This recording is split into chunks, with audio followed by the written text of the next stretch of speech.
பரிசுத்த நாமத்திற்கு மகிமை உண்டாவதாக.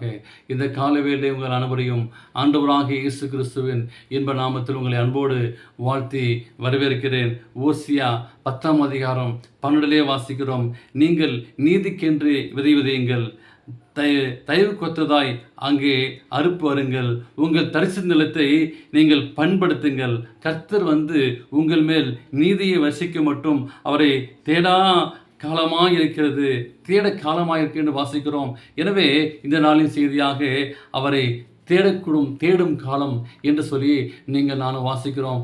அநேகர் அவரை நாம் தேட மறந்து போகிறோம், துதிக்க மறந்து போகிறோம், ஜெபிக்க மறந்து போகிறோம். எனவே அன்பான தேவனுடைய பிள்ளைகளே, ஆண்டவருடைய தேடக்கூடிய ஒரு காலமாக இருக்கிறது. ஒவ்வொன்றுக்கும் ஒரு காலம் உண்டு என்று சொல்லி அங்கே நாம் வாசிக்கிறோம். அங்கே பிரசங்கில் கீழிருக்கிற ஒவ்வொரு காரியத்திற்கும் ஒவ்வொரு சமயமும் ஒன்று. பிரசங்கி 3:1 அங்கே சாலமோன் ஞானி கூறுகிறார், ஒருவேளை அவசரப்படுகிறோம், ஒருவேளை தாமதித்தல் ஆகிய இரண்டுமே விரும்புகிற இந்த விளைவை உண்டாக்காது. ஒரு காரியத்தை நீங்கள் நாளும் செய்யும்போது நன்கு யோசிப்பது மிகவும் அவசியம், தியானிப்பது மிகவும் அவசியம், ஜெபிப்பது மிகவும் அவசியம். ஆனாலும் தயங்கினால் எல்லாவற்றையும் அங்கே இழந்து போக வாய்ப்பு இருக்கிறது. அநேக பிள்ளைகளே அநேகர் இழந்து போகிறார்கள். காரணம், யோசிக்காமல் ஜெபிக்காமல் அவர்கள் எடுத்த முடிவை உடனே எடுக்கிறார்கள். அது நிமித்தமாக அவருடைய வாழ்க்கையிலே தோல்வி அமைகிறது. அங்கே வாசிக்கிறோம், கர்த்தரை தேடுவதற்கு எல்லா காலமும் சரியான காலம்தான் என்று வாசிக்கிறோம். பாவத்தால் நீங்கள் நானும் பாரப்பட்டிருக்கிறோம்.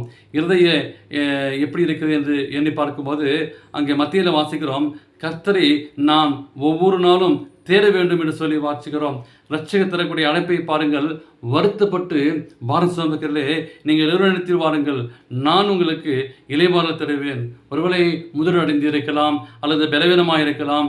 ஆனால் அநேகர் தேவனை தேடும்போது, ஆண்டவர் இளமையிலே அவரை தேடும்போது அவருக்கு கிடைக்கக்கூடிய மேலான ஆசீர்வாதம், அவரை தேடும்போது கிடைக்கின்ற ஒரு ஆசீர்வாதம். வருத்தம் வரும்போதும், கஷ்டம் வரும்போதும், பிரச்சனை வரும்போதும், போராட்டம் வரும்போதும் நீங்கள் நானும் தேட வேண்டும். ஏனென்றால் நீங்கள் நானும் பாவிகளாக இருக்கிறோம்.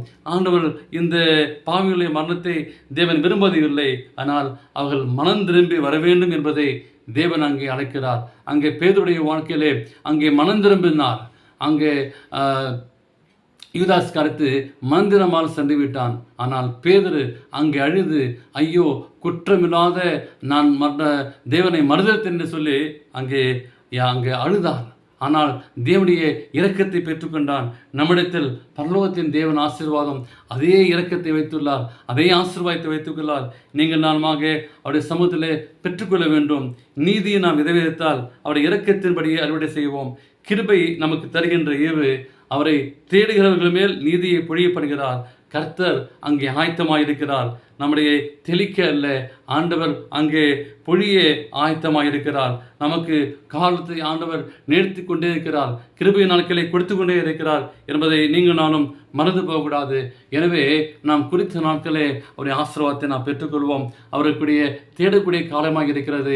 இதை பார்க்கிற வாலிப பிள்ளைகள், பெரியோர்கள், வயது முதியோர் எங்கிருந்து பார்த்தாலும் தேவனை தேடுங்கள். அந்த ஆசீர்வாதத்தை நிச்சயமாகவே தேவன் உங்களுக்கு தர ஆயத்தமாக இருக்கிறார். அந்த ஆசீர்வாதத்தை பெற்றுக்கொள்ள தேவன் கிருபை செய்வாராக. ஆமேன்.